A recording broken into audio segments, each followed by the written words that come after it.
आज हम देख रहे हैं आरपीएफ कांस्टेबल का 22वां नंबर का प्रैक्टिस सेट, जो कि 5 फरवरी 2019 का प्रथम पाली का पेपर है। और इसके पहले हम 21 प्रैक्टिस सेट देख चुके हैं और अभी जो टोटल प्रैक्टिस सेटों की जो संख्या है वह 41 है, जिसमें से हम आज 22वें नंबर का प्रैक्टिस सेट देख रहे हैं। तो आइए हम फर्स्ट क्वेश्चन देखते हैं।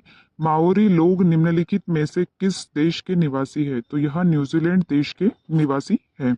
क्वेश्चन नंबर सेकेंड, भारत छोड़ो आंदोलन के दौरान गांधी जी ने करो या मरो का आह्वान किस स्थान पर किया था? तो यह बॉम्बे नामक स्थान से उन्होंने आह्वान किया था करो या मरो का। क्वेश्चन नंबर तीन, भारतीय राष्ट्रीय कांग्रेस का प्रथम अधिवेशन कब हुआ था? तो यह जो अधिवेशन हुआ था यह 1885 में हुआ था, पहला अधिवेशन। और 1885 में ही भारतीय राष्ट्रीय कांग्रेस की स्थापना भी हुई थी। नेक्स्ट क्वेश्चन देखेंगे। निम्नलिखित में से कौन सी शॉल हिमालय में जंगली साकिन के ऊन से बनाई जाती है? तो यह जो थी यह शहादूत शॉल से बनाई जाती थी। तो क्वेश्चन नंबर फोर्थ का हमारा आंसर होगा सेकंड। क्वेश्चन नंबर 5, भारत में राष्ट्रीय एकता परिषद के अध्यक्ष कौन है? तो भारत में हमेशा राष्ट्रीय एकता जो परिषद है उसके अध्यक्ष हमेशा प्रधानमंत्री जी रहते हैं। तो क्वेश्चन नंबर 5 का जो हमारा आंसर होगा वह होगा सेकंड। क्वेश्चन नंबर 6, कौन सा पोषण अन्य जीवाश्मों द्वारा उत्पादित जटिल अवयवों को ग्रहण करता है? तो इसका हमारा आंसर होगा विषमपोषी पोषण। क्वेश्चन नंबर 6 का आंसर होगा थर्ड। क्वेश्चन नंबर 7, जाटों का प्लेटो किसे कहा जाता है? तो यह सूरजमल को कहा जाता है। तो क्वेश्चन नंबर 7 का आंसर होगा हमारा फर्स्ट। क्वेश्चन नंबर 8, निम्न में से किस खेल को खेलते समय एकजुटता होती है? तो यह इसका आंसर होगा हमारा क्वेश्चन नंबर 8 का आंसर होगा, इसका आंसर होगा हमारा बास्केटबॉल। क्वेश्चन नंबर 8 का आंसर एकजुट होके खेला जाता है इस खेल को। क्वेश्चन नंबर 9, निम्न में से कौन सी विश्व की सबसे लंबी पर्वतीय श्रृंखला है? तो यह एंडीज पर्वत श्रृंखला है। क्वेश्चन नंबर 10, अंतरराष्ट्रीय पुनः निर्माण और विकास बैंक को किस नाम से जाना जाता है? तो इसे विश्व बैंक के नाम से जाना जाता है। क्वेश्चन नंबर 11 देखेंगे हम। परिनलिका के भीतर चुंबकीय क्षेत्र रेखाएं रिक्त स्थान के रूप में होती है।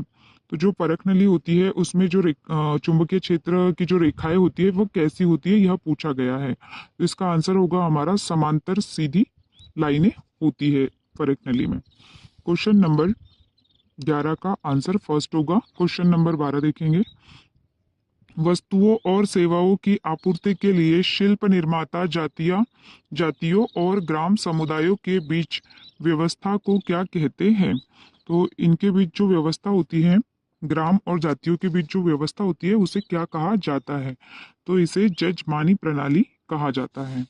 क्वेश्चन नंबर 12 का आंसर होगा थर्ड। क्वेश्चन नंबर 13, प्रतिरोध में बिखरी हुई विद्युत ऊर्जा को रिक्त स्थान के द्वारा व्यक्त किया जाता है।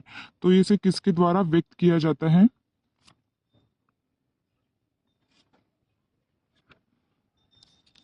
तो इसका हमारा आंसर होगा सेकंड। क्वेश्चन नंबर नेक्स्ट देखेंगे हम।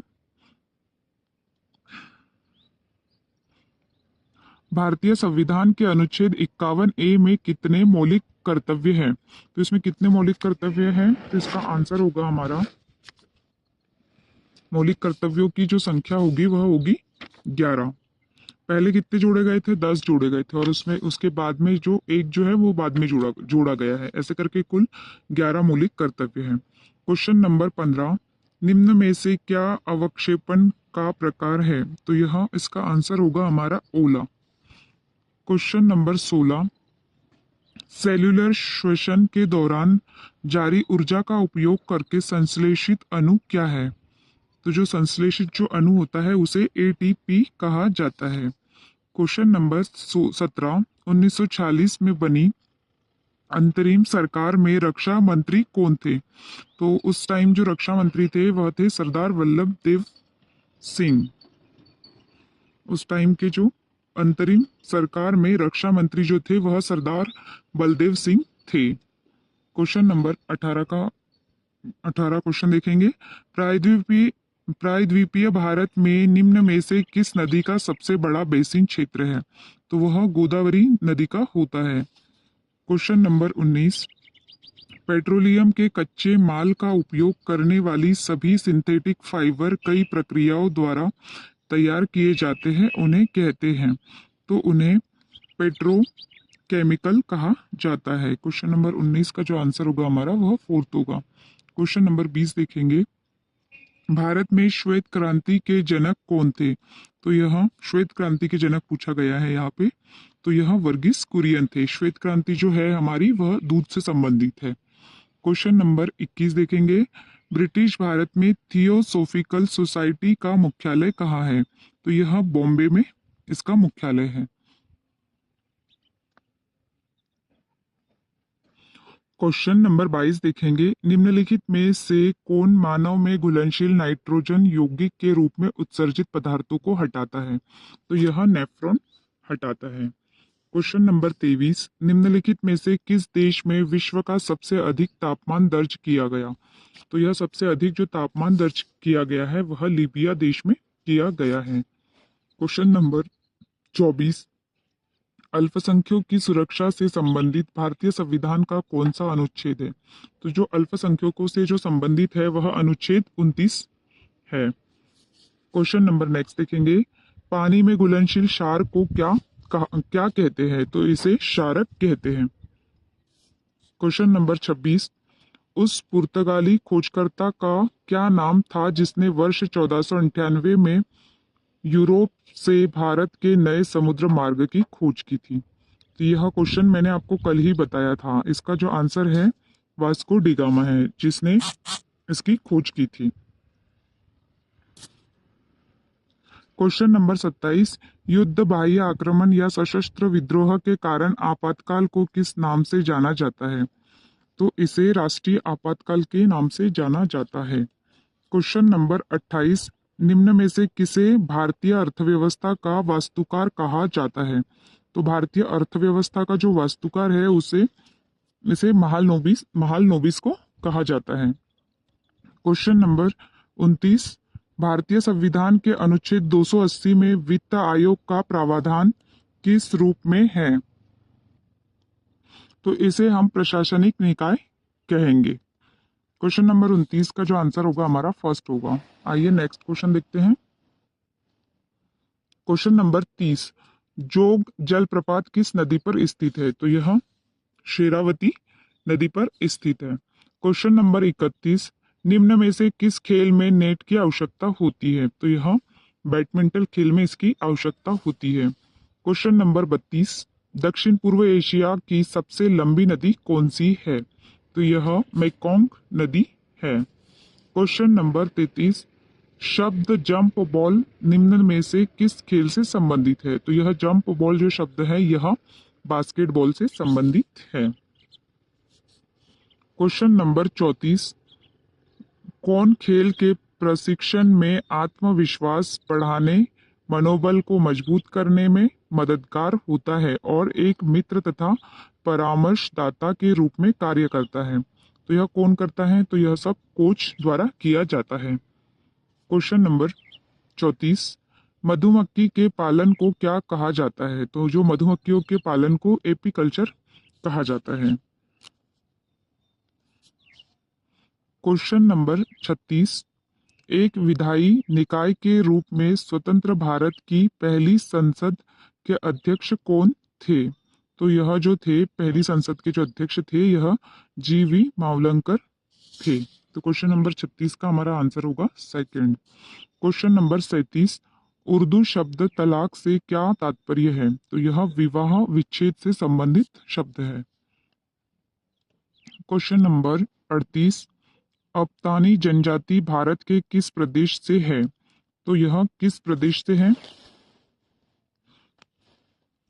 तो इसका आंसर होगा हमारा अरुणाचल प्रदेश से संबंधित है। क्वेश्चन नंबर 39, बंगाल और बिहार में वर्ष 1773 में स्थायी बंदोबस्ती किसके किसने लागू किया था? तो यह चार्ल्स कार्नवालिस के द्वारा लागू किया गया था।